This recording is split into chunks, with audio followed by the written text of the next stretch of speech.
Assalamualaikum warahmatullahi wabarakatuh.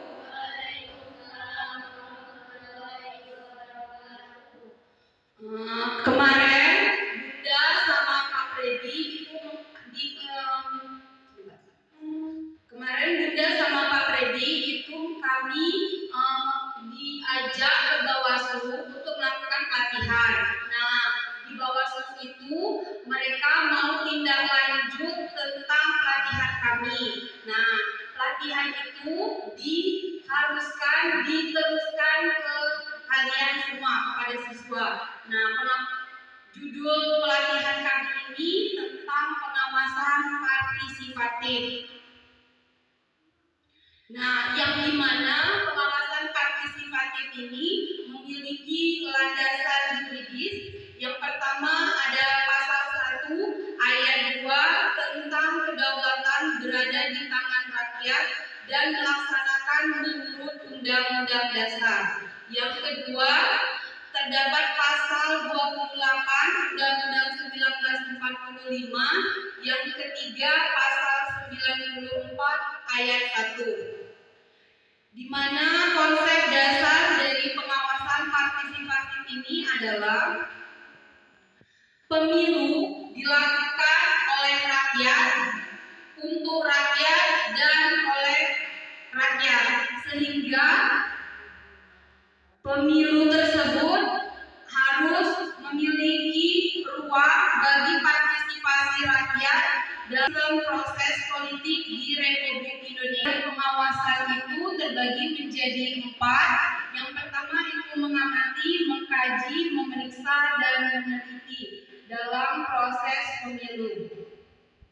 Nah, yang dimana tahapan pengawasan itu yang dilakukan adalah untuk mengatasi terjadinya manipulasi suara, hilangnya hak pilih, politik uang, timbul gugatan hasil pemilu, pemungutan suara ulang, konflik antar pendukung calon.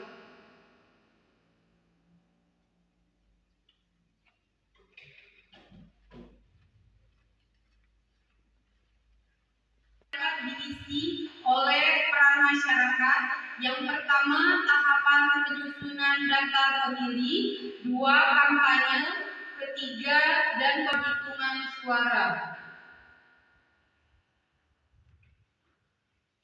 Contoh dari bentuk pengawasan partisipatif ada 3. Yang pertama untuk forum warga. Dalam pengawasan partisipatif ini itu dilakukan dengan pemberian pemahaman bahwa keputusan politik untuk mengawal pemilu berakibat pada kehidupan dasar rakyat.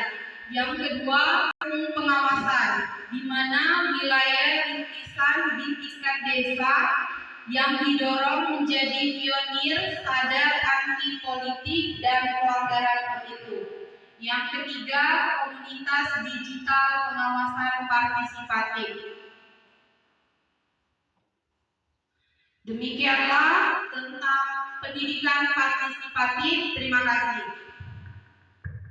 Assalamualaikum warahmatullahi wabarakatuh. Yang kami hormati Bapak Ibu dan Guru, yang terutama Bapak Basmala dari Kerjanya Anak SMK Modatu. Baiklah, saya ingin meneruskan, Bapak Ibu meneruskan materi yang perlu dipahami oleh anak-anak. Kami hanya berbagi ilmu yang telah kami dapati saat pelatihan di Bawaslu Kota Bogor hari. Setelah kita melakukan pengawasan partisipatif yang mengamati, mengkaji, harus memiliki bukti segala macam, dan kemudian di sini materi tentang penanganan pelanggaran dan penyelesaian sengketa pada pemilihan umum. Nah, fungsi penyelesaian sengketa melakukan penyelesaian sengketa proses pemilu antar peserta pemilu atau antara peserta pemilu dengan penyelenggara pemilu. Dalam arti misal tidak setuju atas hasil keputusan KPU, ya, atau mencabut alat peraga kampanye tanpa seizin, ya, atau dan banyak lain halnya. Ya.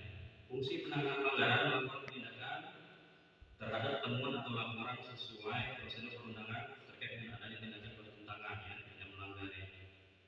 Fungsi pengawasan segala upaya untuk melakukan pencegahan serta penindakan terhadap pelanggaran pemilu dan sengketa proses pemilu yang bertujuan untuk persiapan dan pelaksanaan pemilu sesuai dengan ketentuan perundang-undangan. Banyak halnya dasar hukum yang telah disebutkan dalam yang kita tadi ada juga.